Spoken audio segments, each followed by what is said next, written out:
Now, the carrier that had the trouble. Let's go ahead and just bring this on. Yeah, it's hard to adjust, but actually just the concept is like a bag. Yeah. So that's what we want. The sling itself does not use the parent's body as part of the carrier. So in the case of the ring sling, the baby baton, the hot slings pouches, your actual body is part of the carrier. In this case, they created basically a bouncy seat with a strap, with a harness inside. I think that thing was so they won't fall out. It actually kind of contributes to the proper positioning by turning them into the body of the parents. Right, and we don't know for sure exactly what the effect of this thing is, but we kind of have a hypothesis about that. But it really, since the cases in this situation were hardware failure, which is their original recall, I don't really understand why this would have saved a baby from a fall in the case of hardware failure. If that makes any sense at all. The buckle broke, they're still falling to the ground with this. Okay, so the idea is, I think, I'm guessing, is to put the baby in this thing first. So you don't really even need a body for this carrier. And then you put the baby in, and then you hang him around your neck or around your shoulder. So I could actually hang this on a handle if I wanted. So it doesn't require a parent.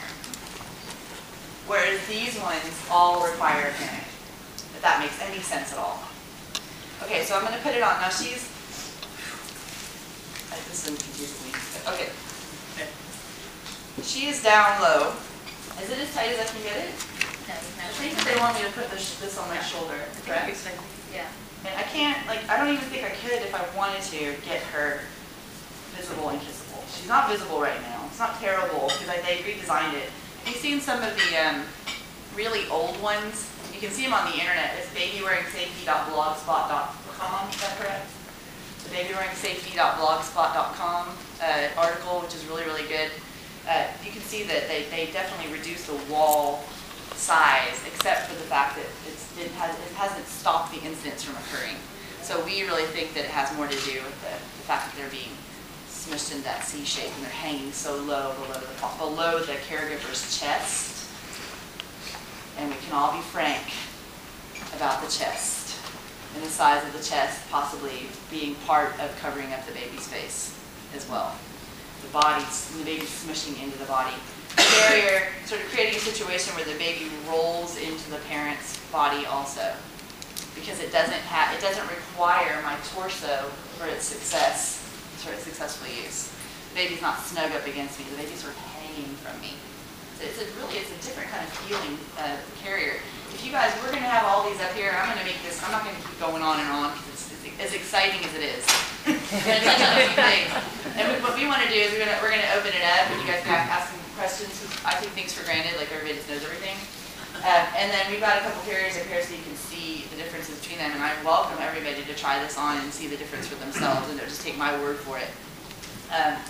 But I want to, before I get to that, I do want to mention that there is something that I think is really interesting that the media didn't really say enough, is that over time this product does have a really good track record, even despite the deaths this past year.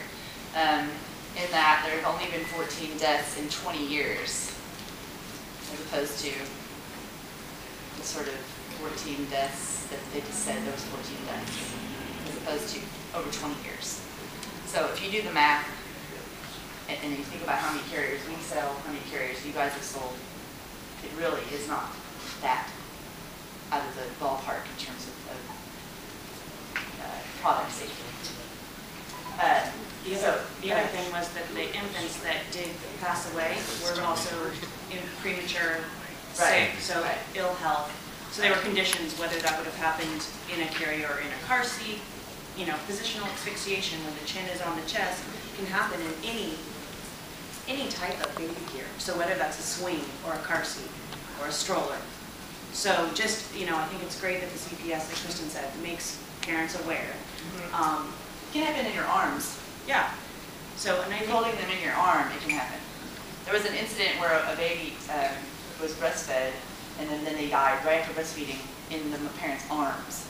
So these situations are not unique to baby slings. right. So that's why we're happy with the CPSC warning, because they're actually making parents aware. So they're not, people aren't sitting around complacent. Oh, I just stuck my baby in this thing. They're just perfectly fine all day long now. Now we have to pay attention. We have to make sure that we're taking care of our baby all day. Okay, let's see if there's anything else I want to talk about on this real quick before we open it up.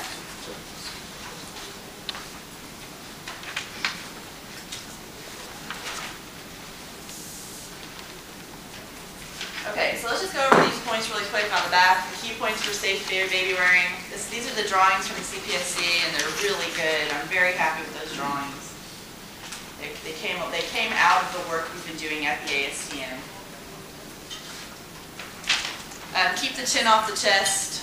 Right now in the ASTM and the standards committee, we're talking about the 2-finger rule, which is where you put, if you can put your 2 fingers between the chin and the chest of the baby, then you're A-okay. Also, another thing, this is really kind of a 3 months and under, 4 months and under baby problem too. So once you get into the 4 months, 5 months, good, solid head control, body control, baby age, the problem is pretty much gone. This is sort of a little tiny baby problem, just for another education point. 2 fingers into the chin. A baby's face should be in view at all times. Baby should be high and tight on the wearer's body. Over the years, I've sold a lot of slings and I've talked to a lot of people. And one of the things that I'm still amazed by to this day is how many parents, when they put their sling on, they have it on correctly. In particular, I think that in case of hot slings, because they're fitted, they put the sling on. This is an old school one that I used to carry my son around in. And they think, no way am I getting a baby in that. Are you kidding me?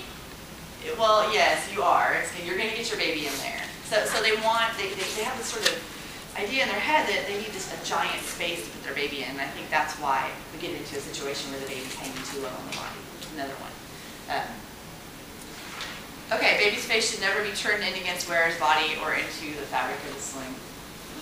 And then semi-reclined or upright position is preferable. And semi-reclined position is what I think a lot of us in the past have referred to as the cradle carry. And we're trying to change the language. We're trying to make sort of uniform language too, and change it from cradle, because cradle, I think people think laying down, and we've never ever recommended that anybody lay their baby down in these things. None of us have. But we call it the cradle, even though we shouldn't have. So we're changing it. We're going to call it the semi-reclined from now on. We think does that sound like a good word for it? Semi-reclined? It's descriptive. So yeah, what is that? It's descriptive. Yeah, I think it's better. I just don't know. I mean, we need feedback, and I'm really open to hearing what y'all have to say about it. But a semi-reclined position, a good proper semi-reclined position, they're sitting with their bottom about at the belly button level, and then their head is visible to the caregiver at all times. And they're just hanging out with you, like that. Face visible, semi-reclined, not hanging like in a C-shaped cradle. Kissable, visible, good to go. Okay, anything else before we take questions? Can I cover mostly